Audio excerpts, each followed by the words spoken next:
So hello everyone, this is Ayush Gupta and you are watching Unacademy Jeet. तो बहुत बहुत स्वागत है आप सभी का एक और नए लेक्चर, एक और नए चैप्टर में। तो जैसा कि हमने 2 लेक्चर्स किए थे लॉगरिथम के ऊपर, अराउंड 2 घंटे हमने उस पर दिए थे और काफी अच्छे अच्छे क्वेश्चन भी किए थे। और हाँ, मैंने आपसे वादा किया था कि उस पर एक क्वेश्चन सीरीज भी लेकर आऊंगा जिसमें जेईई मेंस और जेईई एडवांस के क्वेश्चन में अच्छे से आपको कराऊंगा, जो कि होगा, पक्का होगा। लेकिन अब हम स्टार्ट करने जा रहे हैं सीक्वेंस एंड सीरीज। तो चलिए समझते हैं कि सीक्वेंस सीरीज के लेक्चर 1 में हम क्या चीजें पढ़ने वाले हैं, क्या चीजें देखने वाले हैं। तो एक बार वापस से रेडी हो जाइए एक और नए चैप्टर में बवाल मचाने के लिए, चुंबक चिपकाने के लिए। तो आई होप आप सबके नोट्स बाहर आ गए होंगे। सबसे इंपॉर्टेंट है कि आप अपने नोट्स लेकर बैठते हैं। मैंने आपसे वादा किया था कि A1 नोट्स दूंगा, जो नोट्स बड़े बड़े कोचिंग इंस्टीट्यूट, बड़ी बड़ी जगहों पे एडटेक्स में पढ़ाया जाता है, मैं वो आपके सामने लेकर आया और वही आपको डिलीवर करूंगा। जो नोट्स मुझे हेल्प किया था, जो नोट्स से मेरे को फायदा हुआ था, वही नोट्स मैं आप तक पहुंचाऊंगा। तो चलिए, प्रतिज्ञा सीरीज का नया लेक्चर, नया चैप्टर, सीक्वेंस एंड सीरीज का लेक्चर नंबर 1 आपके सामने स्टार्ट करते बिना समय गवाए। तो अब पहले समझना है कि भाई सीक्वेंस क्या होता है। चैप्टर का नाम तो समझे, पहले समझे तो कि चैप्टर क्या है, what is this chapter about. ठीक है, तभी तो हम आगे समझ पाएंगे। तो चलिए, सबसे पहले पहले पेन डिसाइड कर लेते हैं भाई, लेना कौन सा है। ये वाला लेंगे और व्हाइट कलर, मजा आ गया। चलिए, तो अब देखिए सीक्वेंस क्या है। पहले एक बार थोड़ा सा इंग्लिश पढ़ लेते हैं। क्या लिखा है? A sequence is an arrangement of any object और अ सेट ऑफ नंबर, ठीक है, in a particular order followed by some rule. If A1 A2 A3 A4 etc. denote the terms of a sequence, then 1 2 3 4 denotes the what? The position of the term. ठीक है, the position of the term. ये तो हो गई English. Sir mathematically समझाओ, कहना क्या चाह रहे हो। देखो, अगर मैं आपसे कह दूं कि A1, ठीक है, A1 A2, ठीक है, A2 A3 और A4, ये 4 टर्म्स है। और ये 4 टर्म्स मैं आपसे कह दूं सीक्वेंस में है।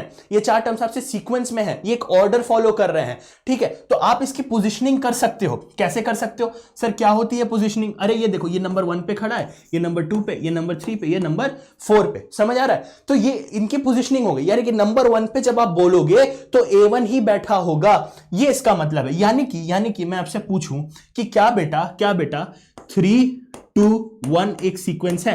आप कहोगे हाँ सर, ये एक सीक्वेंस है। यानी कि पोजीशन नंबर 1 पे 3 बैठा हुआ है, पोजीशन नंबर 2 पे 2 बैठा हुआ है, पोजीशन नंबर 3 पे 1 बैठा हुआ है। मैं आपसे कहूं कि क्या 1 2 और 3 क्या ये एक सीक्वेंस है? आप कहोगे सर है। क्यों है? बताइए क्यों है। कमेंट सेक्शन में बताइए क्यों है। इससे पहले कि मैं बोलूं, ठीक है, थोड़ा सा इंटरेक्टिव रखिए। रिकॉर्डेड लेसन्स भी है, एकदम से इंटरेक्टिव रखिए।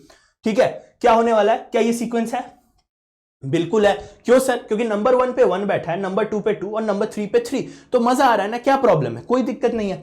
बट अगला सवाल मैं अगर आपसे पूछता हूं कि क्या ये दोनों सीक्वेंस सेम है, क्या ये दोनों सीक्वेंस सेम? आप कहोगे हाँ सर, इनका तो सीक्वेंस सेम होगा क्योंकि सेम नंबर हम यूज कर रहे हैं ना, 1 2 3। उनको चाहे 3 2 1 लिखो या 1 2 3, नहीं, ऐसे नहीं होता है। पोजीशनिंग डिफरेंट हो गई। नंबर 1 पे पहले 3 था, अब नंबर 1 पे क्या है? 1 है। तो ये चीज आपको समझनी है। There is a particular order in which the sequence is written. एक ऑर्डर में ही चीजें चलती है। They denote a particular rule. ठीक है, दे एक रूल के हिसाब से चलते हैं। तो यहां पर 3 2 1 का एक अपना रूल है कि वो घट रहा है, और यहां पर क्या है? 1 2 3, ये बढ़ रहा है। तो these two are not the same sequence, not same sequence. ठीक है, समझ आया? ये चीज समझ आई? ये बहुत इंपॉर्टेंट चीज। देखो, ये सब छोटी छोटी चीजें हैं यार, ये सब बहुत छोटी छोटी चीजें हैं। लेकिन आपको लगेगा अरे यार ये तो हमने ये क्या बता रहे हैं सर, ये तो बच्चों वाली चीजें बता रहे हैं। पहले ये तो समझो, यही तो समझ नहीं पाते और फिर कहते हो सर एडवांस के क्वेश्चन कराओ। अरे पहले ये समझो मेरे बच्चों, पहले ये समझो। चलो, ये समझ में आया कि ये दोनों सेम सीक्वेंस नहीं है। अब बढ़ते हैं कि भाई सीरीज क्या होती है। चलिए एक बार पढ़ लीजिए।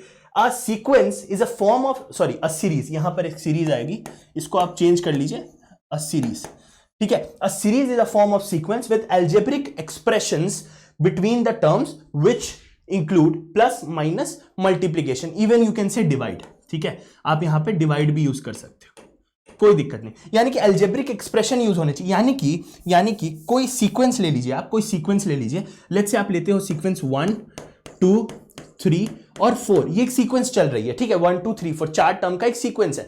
अब अगर इसमें मैं ये कह दूं कि भाई सर ये बताइए ये क्या है? 1 + 2 + 3 + 4, ये क्या है? तो ये तो आपका था क्या? सीक्वेंस। इसमें जैसे ही टर्म्स के बीच में टर्म्स के बीच में क्या यूज हो गया, प्लस माइनस मल्टीप्लीकेशन डिवाइड, ये क्या बन गया भाई, ये बन गया सीरीज, ये बन गया सीरीज, समझ में आया, ये बन गया सीरीज। अब मैं आपसे एक क्वेश्चन पूछता हूं जो मैंने पिछली स्लाइड पर आपसे पूछा था, क्या ये सेम सीरीज है? क्वेश्चन बदल गया है, क्वेश्चन सेम है लेकिन इनका तरीका पूछने का बदल गया। पीछे मैंने पूछा था क्या ये सेम सीक्वेंस है, मैंने 3 2 1 लिखा और 1 2 3 लिखा। अब मैं 1 2 3 4 और 4 3 2 1 लिख रहा हूं, मैं पूछ रहा हूं क्या ये सेम सीरीज है? आपका आएगा नहीं सर, ये तो पोजीशनिंग चेंज हो गई। नहीं, ये सेम सीरीज है, ये सेम सीरीज है, सेम सीरीज है। क्यों?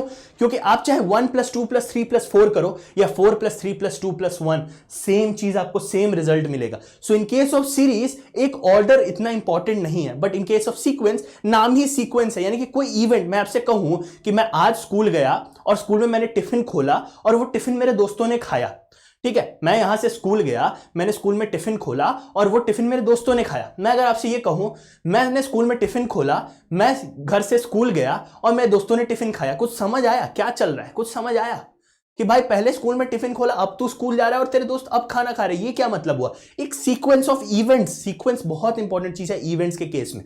वैसे ही सीक्वेंस में ऑर्डर बहुत ज्यादा इंपॉर्टेंट होता है। ऑर्डर देखिए मैंने यहां पे लिखा भी है कि ऑर्डर बहुत ज्यादा इंपॉर्टेंट होता है। यहां देखिए सम रूल, ये बहुत इंपॉर्टेंट लाइन है, ठीक है। चलिए ये दो चीज समझ में आ गई, ये दो चीज समझ में आ गई, ठीक है, ओके। अब प्रोग्रेशन समझते हैं। बहुत सारे वर्ड्स हैं यार, बहुत सारे वर्ड्स हैं, उसकी इंग्लिश है। आप कहोगे सर ये आप क्या करा रहे हो यार, सीधे क्वेश्चन पे आओ, हमें जनरल टर्म बताओ, सम रूल बताओ। पहले तो ये तो देखो कि ये चल क्या रहा है, पहले देखो तो चैप्टर का नाम क्या है। मैंने क्या बोला था, मैं किसी भी चीज में कमी नहीं करूंगा, मैं कभी भी अपने कंटेंट में कमी नहीं करूंगा। अगर आप यूट्यूब पर मेरे भरोसे बैठे हो, आई विल मेक श्योर कि आपके पास जेईई मेंस और एडवांस का इतना कंटेंट हो कि आप वहां जाकर ये ना फील करो कि यार मुझे सवाल नहीं बन रहे। चलिए, तो progression is a list of numbers that exhibit a particular pattern, it is possible to determine the nth term numerically. यानी कि इसमें भी एक टर्म फॉलो होता है। देखिए अगर 1 है, 2 है, 3 है, 4 है और मैं आपसे पूछूं कि इसके बाद क्या आएगा, तो आप कह दोगे कि सर 5 आएगा, 6 आएगा, 7 आएगा। यहीं पे मैं आपसे कहूं 5 है, 10 है, 15 है, मैं पूछूं अगला टर्म क्या होगा, आप तुरंत से कहोगे कि सर अगला टर्म तो 20 होगा, क्योंकि यहां पर एक पर्टिकुलर पैटर्न फॉलो हो रहा है। You can find out the nth term. nth term मतलब कोई भी टर्म हो सकता है, n can be equal to anything, 1 2 3 4 5 कुछ भी हो सकता है। यानी कि आपको 4th टर्म चाहिए, 4th टर्म भी मिल जाएगा, 5th टर्म चाहिए, 5th टर्म भी मिल जाएगा, ठीक है। लेकिन इसी जगह पर इफ आई आस्क यू 2 3 7 11 उसके बाद 19 और उसके बाद 20, आप इसमें देखो कोई आपको सीक्वेंस दिख रहा है, किसी भी तरीके का एक पैटर्न दिख रहा है क्या? नहीं दिख रहा है। क्यों नहीं दिख रहा है? क्योंकि यहां पर आपको लग रहा है चलो 2 के बाद 3 आया, 3 के बाद 4 आया, अच्छा यहां तो 4 का डिफरेंस हो गया, 7 के बाद 11 आया। आपको याद है हम बचपन में खेला करते थे, हम लोग एप्टीट्यूड के एग्जाम्स दिया करते थे, वहां पे हमसे पूछता था फाइंड द मिसिंग नंबर या find the next number in the series. तो हमें पता होता था कि कुछ रूल फॉलो हो रहा है, या तो इन दोनों का एडिशन अगला नंबर होता था या इन दोनों का सब्ट्रैक्शन अगला नंबर होता था। यहां तो कुछ समझ ही नहीं आ रहा, यहां पे 1 का डिफरेंस है, यहां पर 4 का डिफरेंस है, यहां 4 तो है बट यहां फिर 8 का डिफरेंस है, कुछ समझ ही नहीं आ रहा, कोई पैटर्न ही नहीं फॉलो हो रहा है, ना ही ये कोई एक दूसरे का मल्टीप्लिकेशन है, कुछ नहीं। तो इस केस में हमें नहीं पता चल पा रहा है कि भाई एग्जैक्टली क्या फॉलो हो रहा है, ठीक है। तो ये यहां पे हम इसको नहीं कह सकते, तो this is not applicable to be a progression, ठीक है। यहां पर हम nth टर्म नहीं निकाल सकते। हम मैं आपसे पूछूं 20 के बाद क्या आएगा, आप ब्लैंक हो जाओगे, क्योंकि आपको पता ही नहीं क्या आएगा। ऑब्वियस बात है, आपके पास कोई वो नहीं है, एक रूल नहीं है, कोई थ्योरम नहीं है, ठीक है। चलिए अब अगले उस पर चलते हैं। तो प्रोग्रेशन हमने समझा। अब अरिथमेटिक प्रोग्रेशन, यानी कि प्यार से हम जिसको हम लोग एपी बुलाते हैं, चलिए ध्यान से देखिएगा क्या बोल रहा है। इन अ सीक्वेंस, ठीक है, ध्यान सुनिएगा, in a sequence if the difference of any term and its president term क्या होता है? पिछला टर्म। यानी कि अगर मैं कहूं A1, ठीक है, A2, A3, A4 ऐसे चल रहा है, ठीक है, ऐसे चल रहा है, तो कह रहा है कि टर्म मान लीजिए A3 ले ले, तो A3 के लिए प्रेसिडेंट टर्म कौन सा होगा? A2, और A2 के लिए प्रेसिडेंट टर्म कौन सा होगा? A1। तो यानी कि कोई टर्म और उसके पीछे वाले टर्म का डिफरेंस सेम रहता है, कांस्टेंट रहता है throughout the sequence, then that sequence is called arithmetic progression, ठीक है, क्लियर हुआ। यानी कि अगर किसी सीक्वेंस में A4 - A3 = A3 - A2 ऐसा चलने लगे तो दैट मीन्स कि वो एक एपी है। कैसे समझिए, अगर A3 minus A2 is equal to A2 minus A1 is equal to A4 minus A3 is equal to A5 minus A4, ये चलता जा रहा है। जो डिफरेंस है अगला टर्म माइनस पिछला टर्म का जो डिफरेंस है, अगर वो इक्वल होता जा रहा है तो वो एक एपी है। और एपी में एक बहुत इंपॉर्टेंट टर्म होता है जिसको बोलते हैं क्या, डी, जो कि होता है आपका कॉमन डिफरेंस। कॉमन डिफरेंस यानी कि इन सब में डिफरेंस कॉमन है, इन सब का A2 माइनस A1 भी डी है, A3 माइनस A2 भी डी है, A4 माइनस A3 भी डी है, A5 माइनस A4 भी डी है। समझ में आया? यानी कि सारे के सारे का डिफरेंस इक्वल है। क्लियर हुआ? तो इसीलिए अगर ऐसा कुछ आपको दिखाई देता है मार्केट में, वो एपी है। तो ये कॉमन डिफरेंस बहुत इंपॉर्टेंट चीज है। आई होप आपको क्लैरिटी मिल गई होगी कि कॉमन डिफरेंस होता क्या है। ठीक है, ठीक है, यानी कि कोई टर्म और उसके पिछले वाला टर्म, और ऐसे करते करते सारे टर्म्स अगर फॉलो करें, सारे terms through out the sequence, तो वो एक एपी है। चलिए चलिए फटाफट। ओके ओके, अब जनरल टर्म पे आने वाले हैं। जनरल टर्म आने से पहले अच्छा मैं आपको एक चीज और बता दूं, पंगा सीरीज के अंदर जो हमारी पंगा सीरीज चली थी, मैंने पूरा सीक्वेंस आपको 15-15, 20-20 मिनट, 25-25 मिनट के लेक्चर्स में, 4-5 लेक्चर्स में एक प्रैक्टिस सेशन के साथ कवर कराया था। ठीक है, यहां पर प्रतिज्ञा सीरीज में हमारा ये एम है कि हम बड़े बड़े लेक्चर्स करें ताकि आप एक समय पर ज्यादा कंटेंट कंज्यूम कर सके। ठीक है, 50 मिनट से 1 घंटे का ऑलमोस्ट ये लेक्चर्स होंगे जहां पर आप चीजों को समझ के ग्रास्प कर सके। और इसका मैंने लेवल भी थोड़ा बढ़ाया क्योंकि मैंने आप सबसे वादा किया था कि यहां जो कंटेंट मिलेगा उसमें कोई कॉम्प्रोमाइजेशन नहीं होगी, कोई कॉम्प्रोमाइज नहीं होगा। ठीक है, चलिए जनरल टर्म पे आते हैं। जनरल टर्म आप सबको पता है, देखिए इसका अगर आपको जनरल टर्म लिखना है टीएन, टीएन मतलब कोई nth टर्म लिखना है, तो आप उसको कैसे निकाल सकते हो, a plus n minus 1 into D से। चलिए अब सर ये क्या है, ये क्या बता दिया आपने, पहले तो इसको मार्क करिए, पहले इसको मार्क करिए। ठीक है, यहां पर बहुत इंपॉर्टेंट है कि आप इसको मार्क करके रख लीजिए। अब देखिए टीएन क्या है, TN is any nth term. ठीक है, nth टर्म वो 5th टर्म हो सकता है, 4th term, 2nd term, 20th term, कोई भी टर्म हो सकता है। ए क्या है, a is actually the first term of what series. ठीक है, और डी तो हमने अभी देखा, डी हमने अभी देखा क्या था, वो कॉमन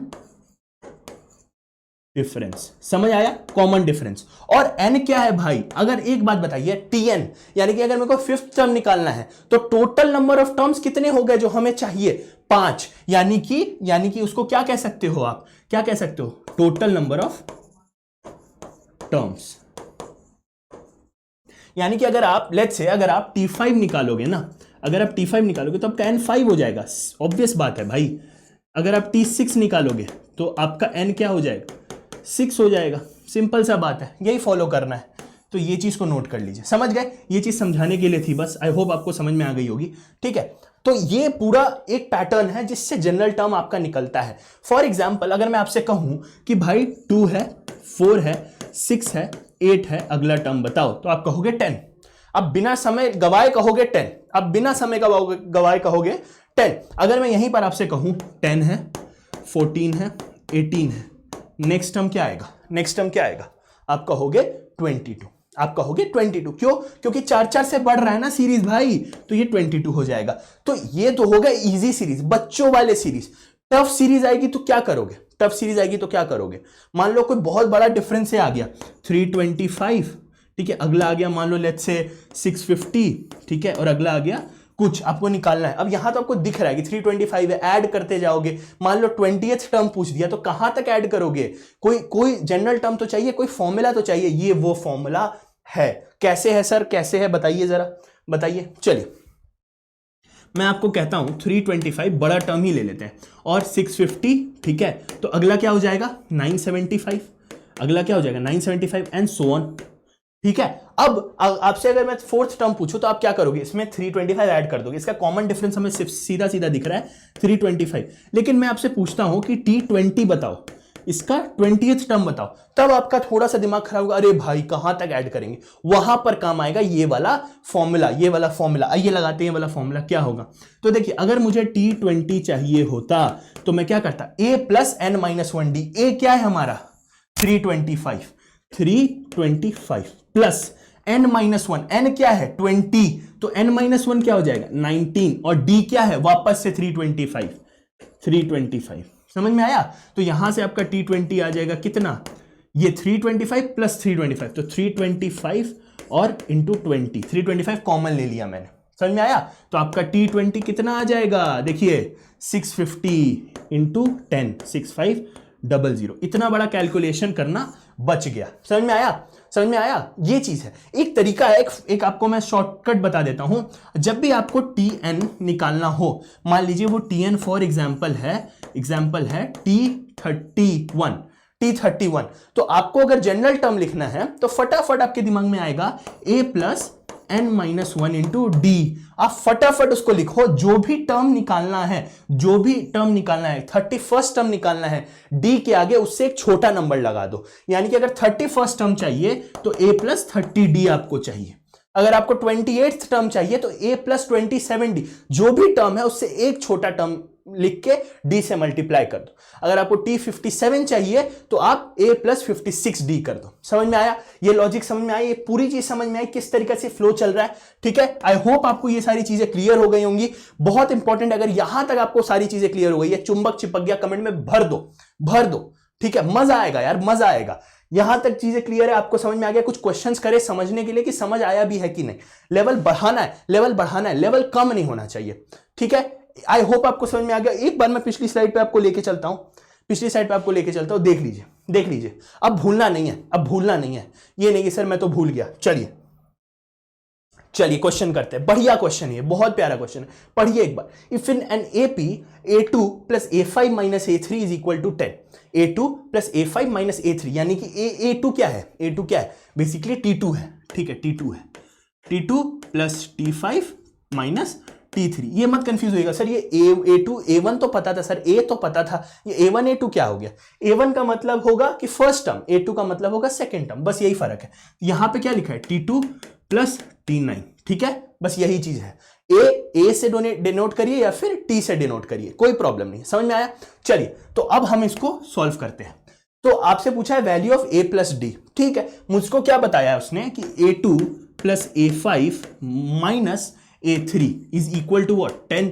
तो हम लिख लेते हैं। A2 क्या होगा, मैंने आपको क्या बोला था, जो टर्म चाहिए उससे एक छोटा टर्म D से मल्टीप्लाई करना है। तो अगर A2 चाहिए तो A प्लस डी लिख सकते हैं, मतलब 2 माइनस 1। A5 चाहिए तो A प्लस 4D लिख सकते हो, और अगर A3 चाहिए तो क्या लिख सकते हो, A plus 2D, and that should be equal to what, 10। ठीक है, एक A से एक A गया, यहां D प्लस 4D 5D हो गया, माइनस 2D 3D, तो A plus 3D is equal to what, 10। ये चीज क्लियर है? यहां तक कोई डाउट है? क्या किया, देखिए A2 चाहिए था एक छोटा, 2 से छोटा 1, तो D में 1 मल्टीप्लाई कर दिया। ये देखिए, ये उसकी जगह पर है, ये उसकी जगह पर है, A5 की जगह पर है। क्लियर हुआ? चलिए, अब A2 प्लस A9 दिया हुआ है, ये हो गया इक्वेशन 1 से जो हमें मिला, जो फर्स्ट कंडीशन से मिला। सेकेंड कंडीशन से A2 plus A9 is equal to कितना, 17। A2 क्या होगा, 2 से एक छोटा करके D से मल्टीप्लाई करिए, वापस से A प्लस डी आ जाएगा। और A9 क्या होगा, A9 से एक छोटा करके D से मल्टीप्लाई करिए, A plus 8D is equal to 17। तो यहां से क्या आया, 2A plus 9D is equal to 17। देखिए इक्वेशन नंबर 1, एक बार देखिए, equation number 1 A plus 3D, equation number 2 2A plus 9D। Clear हुआ? दो इक्वेशन, दो वेरिएबल, आंसर आ जाएगा। कैसे देखिए, A plus 3D is equal to 10। ठीक है, A plus 3D equal to 10 और 2A plus 9D equal to 17। 2A plus 9D equal to 17। समझ में आया? अब क्या करना है, हमें दिख रहा है कि भाई हमें दो इक्वेशन है, दो वेरिएबल हम सॉल्व कर लेंगे। तो कुछ नहीं करिए, ऊपर वाले को 2 से मल्टीप्लाई करके सब्ट्रैक्ट कर दीजिए। ठीक है, चलिए एक बार मैं लिख ही देता हूं। ऊपर वाले को जब आप मल्टीप्लाई करोगे 2A plus 6D is equal to 20 आ जाएगा, और ये कितना हो जाएगा, 2A plus 9D equal to 17। अब सब्ट्रैक्ट कर दीजिए, सब्ट्रैक्ट करिएगा, इससे ये गया, यहां क्या आ जाएगा, 3D equal to what, minus 3D equal to what, plus का 3, तो D कितना आ गया, -1। देख लीजिए 2A plus 6D is equal to 20। नीचे वाला तो एज इट इज था, हमने ऊपर वाले को मल्टीप्लाई किया था कि A कैंसिल हो सके। D क्या आ गया, -1, यानी कि डिक्रीजिंग AP है। इस पे भी मैं बात करूंगा, अभी आप वेट करिए। अब यहाँ A प्लस 3D 10 था, A प्लस 3D क्या था, 10 था। ठीक है, डी क्या है, डी क्या है, -1, तो a minus 3 is equal to 10, तो a कितना आ गया 13, हमें मिल गया a, हमें मिल गया d। a और d हमसे पूछा क्या था, a प्लस डी पूछा था, a प्लस डी पूछा था, हम क्या कर देंगे, यहां ही कर देता हूं, a plus D is equal to what 13 minus 1, आपका आंसर हो गया 12। समझ में आया, समझ में आया, 12 आ गया आपका आंसर। सिंपल था ना यार, ये a निकाला d निकाला, दोनों को ऐड कर दिया, आंसर आ गया। अब मैं आपसे क्या बात करने वाला था वो मैं आपको बता दूं, मैं इसको इरेज करना चाहूंगा, ये एक इंपॉर्टेंट चीज है, ठीक है, इंपॉर्टेंट क्यों है, देखिए जब भी हम एक एपी लिखते हैं, आई होप आपने सारा सॉल्यूशन देख लिया होगा, अगर छूट गया है पीछे जाके वीडियो को पॉज करिए और नोट्स में उसको उतारिए, ठीक है। एपी के अंदर सबसे इंपॉर्टेंट फैक्टर होता है उसका क्या, ए और डी, ठीक है, ए और डी, ठीक है, एक सेकेंड,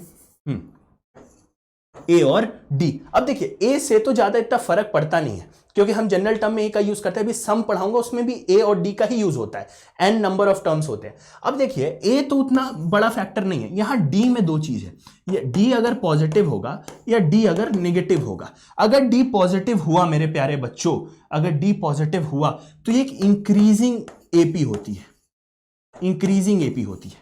क्यों, क्योंकि देखिए अगर पॉजिटिव डिफरेंस है, यानी कि आगे वाला टर्म माइनस पीछे वाला टर्म पॉजिटिव है, यानी कि आगे वाला टर्म बड़ा था, तभी तो पॉजिटिव डिफरेंस हुआ ना। मैं आपसे बोलता हूं मेरे आगे श्याम खड़ा है, ठीक है, श्याम के पास 20 किलो एप्पल है, मेरे पास 10 किलो एप्पल है, तो 20 माइनस 10 क्या होगा, पॉजिटिव, यानी कि मेरे आगे वाले के पास ज्यादा एप्पल है, उसके आगे वाले के पास 30 एप्पल है, तो ऐसे बढ़ रहा है। बट मैं कहूं मेरे पास 10 एप्पल है, मेरे आगे वाले के पास 5 एप्पल है, तो मैं जब डिफरेंस निकालूंगा 5 माइनस 10 आएगा, -5 हो जाएगा, यानी कि ये एक डिक्रीजिंग एपी है, डिक्रीजिंग एपी है। समझ में आया, समझ में आया, इंक्रीजिंग डिक्रीजिंग का फर्क समझ में आया।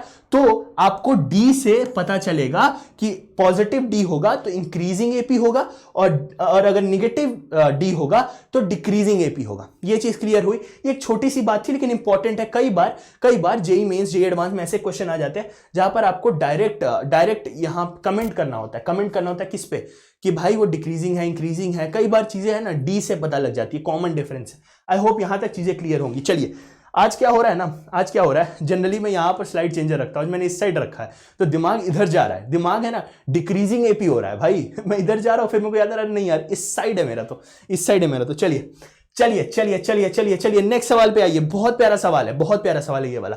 बोल रहा है the number of terms common to the two arithmetic progression. दो अरिथमेटिक प्रोग्रेशन दे दिए हैं, बोला है कितने नंबर ऑफ टर्म्स इस वाले एपी में, ध्यान से देखिएगा, इस वाले एपी में और इस वाले एपी में कॉमन है। ठीक है, अच्छा सवाल है, एक बार इसको ध्यान से देखिए पहला वाला एपी कुछ ऐसा दिख रहा है, 3 7 11 से 407, ये हो गया एपी नंबर 1। ठीक है, सेकंड वाला क्या है, 2 9 16 से 709, ये है सेकंड। क्लैरिटी आई। अब आपको बताना इसमें कितने नंबर ऑफ टर्म्स कॉमन है। तो चलिए इसको देखते हैं, कोई दिक्कत की बात नहीं। एक बात बताइए, यहां पर आपको पहले आइडेंटिफाई करना पड़ेगा कि पहला ऐसा कौन सा टर्म है जो कॉमन है। देखिए यहां 3 है, यहां 2 है, यहां 7 है, यहां 9 है, 11 है, 16 है। अगला टर्म यहां 15 होगा, यहां पे क्या होगा, या 7 7 से बढ़ रहा है, ये 4 4 से बढ़ रहा है, ये 7 7 से बढ़ रहा है, ये 23 होगा। ठीक है, यहां अगला टर्म क्या होगा, देखिए 19 होगा, यहां अगला टर्म क्या होगा 30 होगा, यहां अगला टर्म क्या होगा 23 होगा। तो यानी कि अब जाके हमारा पहला कॉमन टर्म मिल गया। देखिए इससे 23 से पहले कोई टर्म दोनों में कॉमन नहीं है। तो पहला स्टेप है, फर्स्ट स्टेप में आपको कॉमन टर्म फर्स्ट निकालना है, जो कि कितना है 23। ठीक है 23, ये हो गया फर्स्ट स्टेप। जब भी ऐसे common terms, number of common terms पूछ ले, आपको ये चीज स्टेप फॉलो करना है। चलिए सेकंड में आपको सबसे इंपॉर्टेंट है कि ये दोनों सीरीज में जो अगर कॉमन टर्म 23 है तो हमें कॉमन डिफरेंस भी चाहिए। अब कॉमन डिफरेंस क्या होगा, ये सबसे इंपॉर्टेंट चीज है, कॉमन डिफरेंस क्या होगा भाई। ठीक है, कॉमन डिफरेंस आपको चाहिए तो हमें D1 और D2 का क्या लेना पड़ेगा, LCM लेना पड़ेगा। ठीक है, ये सेकंड स्टेप है। हर कॉमन टर्म वाले ऐसे क्वेश्चंस में ये लगेगा, इसलिए मैं आपको एक स्टेप वाइज लिखवा रहा हूं। तो देखिए इसका क्या है, एलसीएम निकालना है किसका, D1 क्या है 4, ठीक है, और D2 क्या है 7। तो इसका एलसीएम कितना आ जाएगा 28।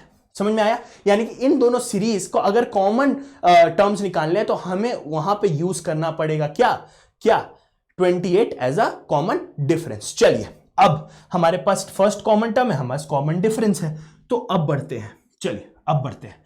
तो हमें चाहिए number of common terms, number of common terms. ठीक है, नंबर ऑफ कॉमन टर्म्स। इसके लिए एक चीज बताइए, a प्लस एन माइनस 1 तो लगाना ही है। ठीक है, a क्या होगा 23 और d क्या होगा 28। तो a plus N minus 1 into D.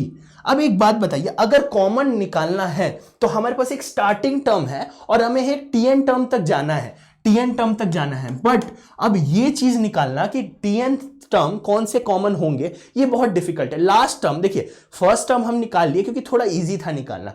Last term निकालना जो दोनों टर्म्स में यानी कि दोनों एपी में कॉमन हो, ये डिफिकल्ट है। बट हमें ये चीज पता है, ये 407 तक जा रही है ये वाली सीरीज, और ये वाली सीरीज 709 तक जा रही है।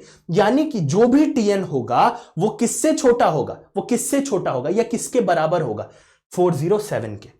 407 को तो एक्सीड नहीं कर सकता, क्योंकि अगर 407 को एक्सीड किया तो वो तो इस सीरीज का पार्ट होगा ही नहीं ना। तो फिर कॉमन कैसे हुआ दोनों सीरीज में? समझ में आया मैं क्या बोलना चाह रहा हूं? समझ में आया मैं क्या बोलना चाह रहा हूं? अगर कोई टर्म 407 से बड़ा हुआ, लेट्स से आप कह रहे हो कि सर 412 कॉमन टर्म है, अरे इसमें तो है ही नहीं 412।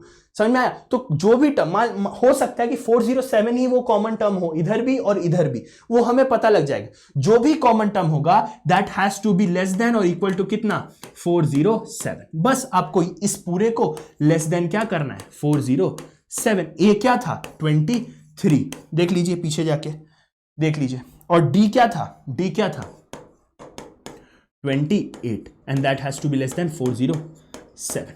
ठीक है, बस हो गया। 28 into N minus 1 has to be less than what 407 minus 23, यानी कि व्हाट 380। समझ में आया? 380 सॉरी 384, 1 सेकेंड, 380 कितना 4।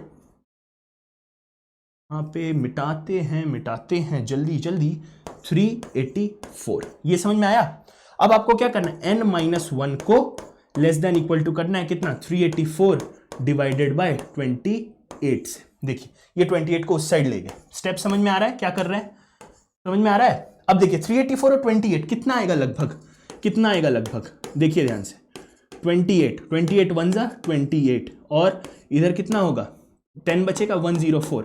28 4 जा लगभग कितना होता है, 28 4 जा लगभग कितना होता है देख लेते हैं।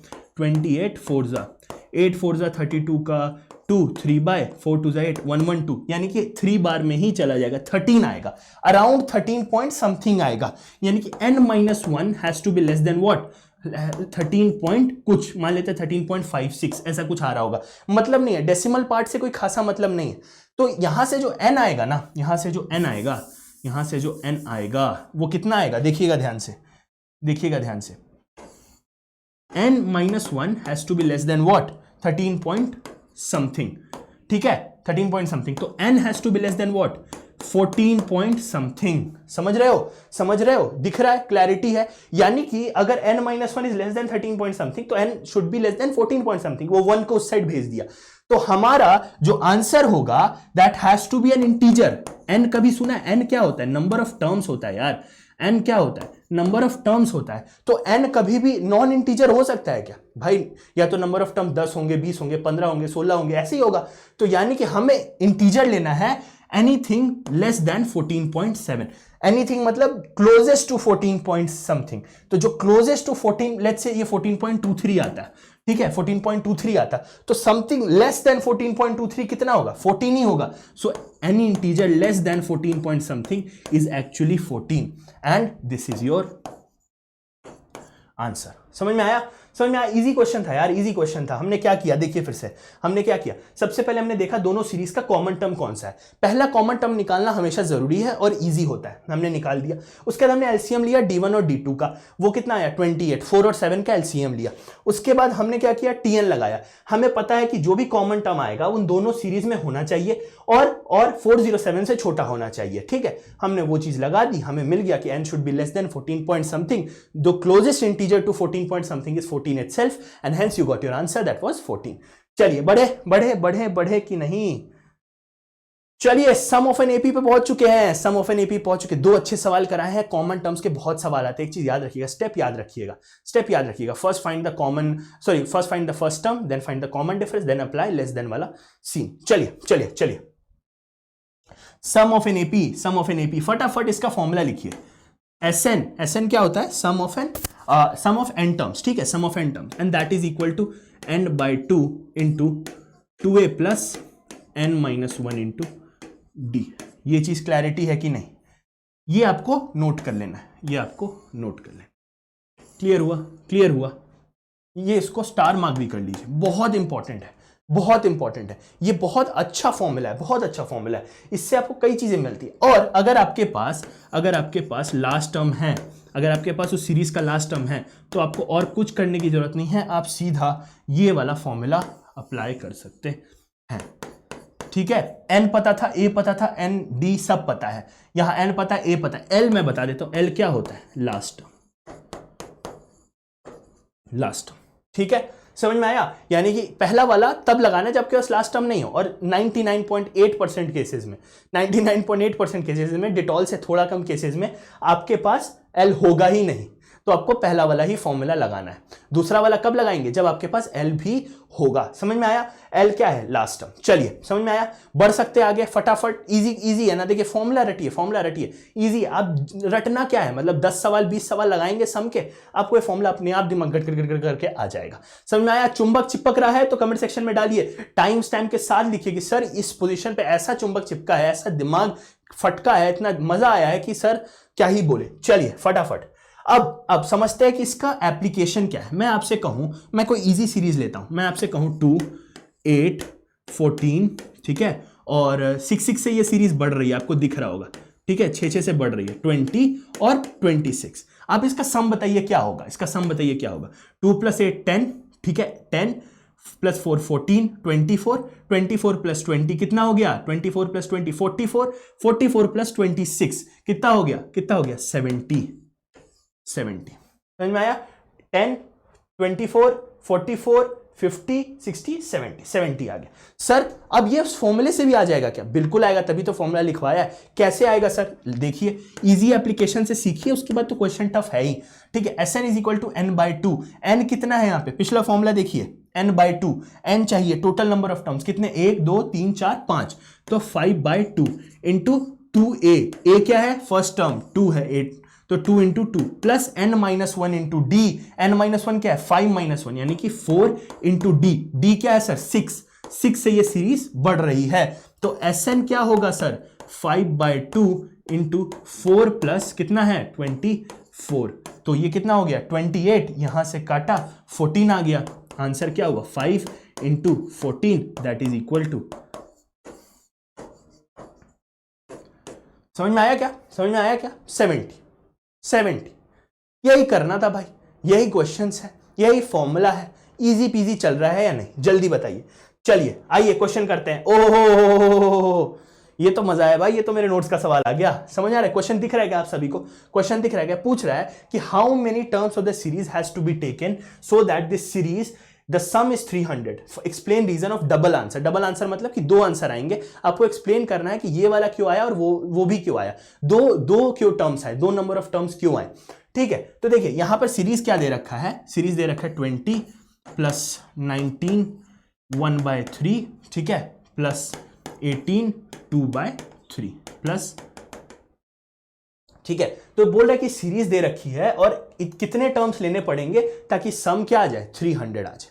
ठीक है, थोड़ा सा इसको इजी कर लेते हैं, 20 + 19 3 कितना होता है, 19 2 38, 93 57, यानी कि 58/3 प्लस 18 2 36, 3 54, 56/3। समझ में आ रहा है कैसे सीरीज, देखिए कैसे सीरीज घट रही है, देख रहे हो, पहले ये 58/3 है, अब ये 56/3 हो गया। समझ में आया सबको, समझ में आया सबको कैसे सीरीज चल रही है, क्लियर है, क्लियर है। अब हमें सबसे पहले चाहिए ए दिया हुआ है हमारा, हमें ए दिया हुआ है, ए कितना है 20, डी निकाल लेंगे, डी कितना है 58/3 - 20, कितना आ गया, देखिए कितना आ गया -2/3, यहां भी देखेंगे तो -2/3 ही आपको मिलेगा। ठीक है, डी मिल गया, ए मिल गया। अब आपको सम लगाना है, सम का फॉर्मूला लगा के उसको कितने के बराबर करना है, 300 के बराबर करना है, और बताना है कि n, उस फॉर्मूले से n कितना होगा। चलिए लगाते हैं। तो यहां पे sum is equal to n/2 into 2a plus n-1 into d. ठीक है, चलिए पेन बदल के वाइट करते हैं। तो 300 is equal to n/2, n तो पता नहीं है, 2a पता है, a कितना था, देखिए पीछे a कितना था 20 और d कितना था -2/3। ठीक है, तो प्लस का 20 प्लस n-1 इंटू -2/3। ठीक है, तो 600 is equal to n into कितना, ये 2 इंटू 20 है, तो ये हो जाएगा 40 माइनस 2/3n प्लस का 2/3। समझ में आया? थोड़ा सा इसको और सिंप्लीफाई कर लीजिए, यहां से 3 कॉमन लेके उस साइड भेज दीजिए, तो ये आ जाएगा 1800। देख लीजिए 3 नीचे से कॉमन ले रहा हूं, तो यहां से कितना आ जाएगा, ये n into 120 minus 2n plus का 2। ठीक है, तो यहां से कितना आ गया 122। ठीक है, 122n minus 2n square is equal to 1800। Clear है? यहां तक क्लियर है? कोई भी डाउट है तो बताइए। यहां तक क्लैरिटी होनी चाहिए, चुंबक चिपकना चाहिए। ठीक है, स्टेप्स एक बार देख लीजिए, यहां देख लीजिए स्टेप्स। ठीक है, अब इसको एक क्वाड्रेटिक इक्वेशन बना लेते हैं। यहां जगह है, हाँ हमारे पास जगह बहुत है आज। तो 2n स्क्वायर, ठीक है 2n स्क्वायर, 2 हटा दे क्या सबसे कॉमन लेके, इजी पड़ जाएगा, और कोई बात नहीं है। चलिए, तो n स्क्वायर, ठीक है, माइनस 61n माइनस होगा प्लस होगा, बताइए प्लस होगा, ये इस साइड हमने भेजा है, ये सारे इक्वेशन को हमने उस साइड भेज दिया है, प्लस का 900 इक्वल टू 0। ठीक है, समझ में आया? तो 900 लाना है और 61, अब यहां पर हमें मिडल टर्म स्प्लिट लगानी है। देखते हैं भाई, देखते हैं क्या आता है। 35 और 26, 35 और 26, 41, 51, 61। देखते हैं 35 और 26 कितना होता है।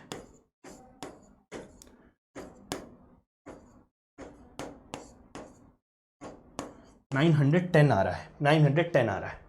ओके, यानी कि हमें थोड़ा सा चेंज करना पड़ेगा। 36 इंटू 25 करके देखते हैं, 36 इंटू 25 करके देखते हैं कितना आ रहा है।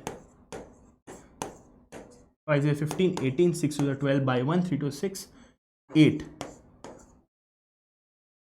6 5 is 30, 3 कॉमन, 5 से 15, 18, 6 to 12 by 1, 3, 7 आएगा। ओके, चलिए हमें मिल गया। यानी कि हमारे जो दो फैक्टर्स हैं, देखिए मैं भी आपके सामने कर रहा हूं, देख रहे हैं आपके सामने मैं समय लेकर कर रहा हूं। मैं चाहता हूं कि आपका भी कॉपी मेरे साथ चले।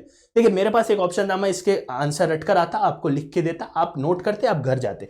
मैं चाहता हूं मेरे साथ चले भाई साहब। तो n स्क्वायर माइनस, हमने क्या किया था, 36 into 25, 36n minus 25n plus का 900 इक्वल टू 0। क्लैरिटी आ गई। एक बार फिर से लिख देता हूं, n square minus 36n minus 25n plus का 900 इक्वल टू 0। यहां से आपको दिख रहा है 2 ही आएंगे, यहां से n कॉमन लोगे, n माइनस क्या आएगा 36 माइनस 25 कॉमन लोगे, कितना आएगा n माइनस 36 इक्वल टू 0। यानी कि 2 आएंगे, n इक्वल टू 25 और n इक्वल टू 36। अब क्वेश्चन पे आते हैं। क्वेश्चन में बोला था कि how many terms of this series has to be taken, ताकि आंसर 300 आए और आपका आंसर डबल आएगा, यानी कि आपके 2 आंसर आएंगे। आपको जस्टिफाई करना, एक्सप्लेन करना है रीजन, और हमारे आंसर सही में कितने आ गए, 2 आ गए। समझ में आया? तो आपको जस्टिफाई करना है रीजन कि क्यों 2 आए हैं, समझ में आया? अब एक्सप्लेन करता हूं। देखिए ये एक डिक्रीजिंग एपी है, डिक्रीजिंग है। क्यों डिक्रीजिंग है मेरे प्यारे बच्चों? क्योंकि डी कितना आया था, -2/3 आया था। ठीक है, तो ऐसा हो रहा है कि A1, A2, A3 से लेते A25 तक तो ये सीरीज घट रही होगी, सिंपली घट रही होगी। मान लीजिए कुछ पॉजिटिव नंबर्स होंगे, जो भी है अपना चल रहा है, ठीक। उसके बाद A25 से लेके A36 के बीच में कुछ तो ऐसा हुआ है कि जितने भी टर्म्स हैं उनमें कुछ पॉजिटिव टर्म्स रहे होंगे, कुछ नेगेटिव टर्म्स रहे होंगे, कुछ पॉजिटिव टर्म्स रहे होंगे, कुछ नेगेटिव टर्म्स रहे होंगे। और उनका जो सम आया होगा, इनका जो सम आया होगा मिलजुल के वो कितना रहा होगा, कितना रहा होगा बताइए बताइए, वो रहा होगा 0। यानी कि हम चाहे उसको 1 से लेके 25 तक जोड़े या 1 से लेके 36 टर्म तक जोड़े, सम उतना ही आएगा। क्यों? क्योंकि 1 से 25 तक ही उसने 300 अचीव कर लिया था, उसके बाद 25 से लेके 36 के बीच में जो भी 11-12 टर्म्स हैं उन सब का सम मिला के 0 हो गया। तो आप ये कहिए कि हम यहां से यहां तक ट्रेन ले या यहां से यहां तक ट्रेन ले, हमारा आंसर क्या आएगा? हमारा आंसर क्या आएगा? उतना ही 300 ही आएगा, सम 300 ही आएगा। समझ में आया? समझ में आया क्या तरीका था? तो हमें मिल गया। तो हमारे 2 आंसर आ गए, हमने जस्टिफाई भी कर दिया, इसलिए लिख देते हैं हेंस जस्टिफाइड। समझ में आया? एक बार नोट कर लीजिए, एक बार नोट कर लीजिए, समझ लीजिए क्या चल रहा है भाई साहब, क्या हो रहा है। समझ में आया? 25 और 36 हमारे 2 आंसर आए। देखिए बहुत प्यारा क्वेश्चन, बहुत प्यारा क्वेश्चन, जेईई मेंस इसको जरूर पूछ सकता है, पूछ सकता है। अभी तक आया नहीं है, मेरे नोट से ताजा ताजा निकाला है मैंने, ठीक है। चलिए चलिए आइए, ओके यहां पर क्या बोला है? A series is in AP. अगला सवाल, अगला सवाल, चलिए फोकस करिए, नोट्स निकालिए, पढ़िए मेरे साथ। A series is in AP if the last term is 21। चलिए इसको नोट करिए, हमेशा मैंने क्या बोला है, जब भी मेरे साथ पढ़े इंपॉर्टेंट चीज नोट करें। And the sum of all 10 terms is 120, then find the sum of first 3 terms. एक minute, sum of all 10 terms, all 10 terms का क्या मतलब है? यानी कि उस सीरीज में सिर्फ 10 टर्म्स ही हैं। समझ में आया? उस सीरीज में 10 टर्म्स ही हैं। तो सर इसका क्या मतलब हुआ? इसका क्या मतलब हुआ? हमारे पास क्या क्या है? हमारे पास क्या क्या है? हमारे पास लास्ट टर्म है, ठीक है, विच इज 21। हमारे पास नंबर ऑफ टर्म्स है विच इज 10, और हमारे पास सम भी है, सम भी है, सम ऑफ 10 टर्म्स भी है which is 120। So we have to find the first 3 terms. देखिए ये इंग्लिश है, ये इंग्लिश का सवाल है, ये जो ऑल है ना, ये इंग्लिश का सवाल है। अगर आपके पास ये ऑल वर्ड नहीं लिखा होता, आपको पता ही नहीं होता टोटल टर्म्स कितने, तो आप कैसे निकालते? अब मुझे पता है ये जो लास्ट टर्म है दैट इज एक्चुअली T10, यानी कि a plus 9d that is equal to what? 21, ठीक है। n हमारे पास है, S10 हमारे पास है। चलिए हमारे पास a प्लस 9d की वैल्यू 21 आ गई है। हमें a तो नहीं पता, a कहीं लिखा है क्या? नहीं लिखा है। तो यानी कि हम सम लगा सकते हैं। सम क्या आएगा देखना, sum of 10 terms is equal to n/2। n है हमारे पास 2a, a हमें पता है? नहीं पता है। 2a प्लस 9d, 9d क्या है? 9d क्या है? हमारा n-1d, 2a प्लस n-1d हमें लगाना है। अब देखिए, अब देखिए S10 कितना आया? 5 इंटू, हमारे पास a है क्या? a नहीं है, बट a प्लस 9d है, तो हम एक a कॉमन निकाल के 2a में से a प्लस 9d को 21 लिख सकते हैं। हाँ लिख सकते हैं। और S10 हमें पता है जो कि है कितना? 120। ओके ओके ओके, स्लाइड मैंने छोड़ी नहीं है, चलिए मैं यहां पर कर देता हूं, ठीक है। दिख रहा है आप सबको S10 कितना है? 120 और इधर 5 है, 5a प्लस कितना कितना 21, a प्लस 21, तो ये कितना आ जाएगा? देखिए 24 minus 21 is equal to a कितना आ गया? 3 आ गया। समझ में आया हमने किया क्या? एक बार देखिए, हमने T10 लगाया, T10 लगा के हमें एक इक्वेशन मिल गई a प्लस 9d में, ठीक है। उसके बाद हमने S10 लगाया, S10 लगा के हमने देखा कि यहाँ 2a प्लस 9d बन रहा है। अगर एक a हम 2a में से बाहर निकाल लें तो a प्लस 9d का तो पूरा वैल्यू है 21। हमने 5 इधर निकाला, S10 हमारे पास था 120 डिवाइडेड बाय 5 24 होता है, वो 21 को इस साइड भेजा, हमारा आंसर आ गया। अब लेकिन सवाल यहां खत्म नहीं हुआ है, सवाल यहां खत्म नहीं हुआ है। अगर आपने इसको नोट नहीं करा था, पीछे जाके वीडियो को पॉज करके नोट कर लीजिएगा। अब a तो आ गया, फर्स्ट 3 टर्म्स का सम पूछा है, फर्स्ट 3 टर्म्स का सम पूछा है। अच्छा आपको याद होगा हमारा पीछे a प्लस 9d कितना आया था? 21 आया था, याद है आपको? 21 आया था। a कितना आया? 3 आया, plus 9d is equal to 21। तो यहां से d की वैल्यू कितनी आ रही है? 2 आ रही है। अब a भी है, d भी है, n भी है, सम ऑफ 3 टर्म्स नहीं निकलेगा क्या? निकल जाएगा, लगाइए फटाफट। S3 is equal to 3/2 into 2a, 2a कितना है? a कितना है? 3 प्लस n-1, n कितना है? 10, तो 9 इंटू d कितना है? 2। आ गया आपका आंसर। S3 कितना हो गया? 3/2 इंटू 6 प्लस 18, ठीक है। ये कितना हो गया? 24, इसको काटिए 12 आ जाएगा। S3 कितना हो गया? 36। सिंपल सिंपल, समझ आया? अगर ये क्वेश्चन समझ में नहीं आया पीछे जाइए, एक ही इसमें ट्रिक था, ये वर्ड ऑल, अगर आपके पास ऑल है समझ आ जाए। समझ में आया? मजा आया आज के लेक्चर में? बहुत ज्यादा मजा आ जाना चाहिए बच्चों, बहुत ज्यादा मजा आ जाना चाहिए, क्योंकि अच्छे अच्छे क्वेश्चन, एक भी क्वेश्चन आप देखो कोई एक पेज 10 लाइन 5 लाइन का आंसर है ही नहीं, सारे अच्छे लेवल के क्वेश्चन, और जेईई मेंस इसको पूछ सकता है, सबसे इंपॉर्टेंट बात है। आइए अब आते हैं किस पर, घर की दाल पर। और आपको पता है इसका ये क्वेश्चन होता है जो कि मेरे नोट से होता है, मैं एक बार रीड कर देता हूं अगर ये विजिबल नहीं है तो। ये लिखा है कि find the sum of all integers from 1 to 100। सुन लीजिएगा, अगर ये विजिबल नहीं हो पा रहा है तो सुन लीजिए, मैं बोल के रहा हूं, find the sum of all integers from 1 to 100 which are divisible by 2 और 3। समझ में आया? यानी कि 1 से 100 के बीच में वो नंबर्स निकालने हैं जो कि 2 या 3 से हो, 2 और 3 दोनों से नहीं, 2 या 3 से। और इसका आंसर कैसे लिखा जाता है? घर की दाल ए बराबर, आपको ऐसे कमेंट सेक्शन में इसको लिखना है।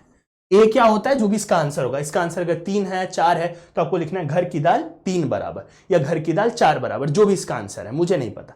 समझ में आया? और चुंबक तो चिपकेगा ही, 100% चुंबक चिपकना है। समझ में आया? तो thank you so much everyone, I hope आपको इससे काफी कुछ सीखने मिला होगा। ये अराउंड 50 मिनट का शानदार लेक्चर है, आप इसको काफी अच्छे से फॉलो करिए और ध्यान रखिए। सुनिए, यहां पर जो भी नोट्स दिए जा रहे हैं उसका कंटेंट पूरा है, अगर आप उसको समझ रहे हो, अलग अलग तरह के क्वेश्चंस कर रहे हो और आप नोट्स बना रहे हो ना, और उसके बाद घर जाने के बाद जैसे ये लेक्चर वीडियो खत्म होती है, अगर आप वो सारे क्वेश्चन फिर से लगा रहे हो, वो सारे क्वेश्चन फिर से प्रैक्टिस कर रहे हो, I promise you will get a very good grade, और बहुत अच्छे से आप जेईई मेंस को फोड़ सकते हो। क्यों? क्योंकि सिर्फ ये नहीं करना है, इसके अलावा आप जो भी कोचिंग में पढ़ते हो या आप अनअकैडमी से पढ़ते हो, आपको उसके बाद जाके उसके मॉड्यूल, उसका जो भी शीट, वो उसका जो भी आपको कंटेंट मिलता है उसको भी लगाना है। तो ये यहाँ का मिला हुआ कंटेंट तो आपको फिर से प्रैक्टिस करना ही है, क्लासरूम के क्वेश्चंस, क्लासरूम का होमवर्क, सब कुछ लगाना है। ये घर की दाल तो आपको लगाना ही है। और एक चीज और ध्यान रखना है कि आप कंटिन्यूअस प्रैक्टिस करते रहें, ठीक है? और मैं वादा करता हूं अगर आप इस सीरीज को, इस प्रतिज्ञा सीरीज को मुझे अच्छे से फॉलो कर रहे हो, आई गारंटी यू कि आप बहुत अच्छे मार्क्स स्कोर कर सकते हो। तो इस कंटेंट को फॉलो करिए। मिलेंगे नेक्स्ट लेक्चर में एक और धांसू लेक्चर के साथ, और बढ़िया I would say tough questions के साथ, क्योंकि हम यहां पर इकट्ठे हो जाएंगे काफी सारे नॉलेज के साथ, ठीक है? समझ गए? केटी हो रही है, नॉलेज ट्रांसफर चल रहा है, ठीक है? तो बहुत अच्छे शब्दों के साथ मैं इसको खत्म करना चाहूंगा आज के लेक्चर को। एक चीज और याद रखिए कि जेईई मेंस, जेईई एडवांस के लॉगरिथम के क्वेश्चंस जल्दी ही डिस्कस होंगे लाइव क्लास के अंदर। एक लाइव क्लास में लेना चाहूंगा जहां पर मैं आपके साथ जेईई मेंस और जेईई एडवांस के क्वेश्चन डिस्कस करूंगा। तो चलिए मिलेंगे उस लेक्चर में। इन्हीं अच्छे शब्दों के साथ मैं आज के लेक्चर खत्म करता हूं। I will see in the next one everyone, till then take care, bye bye.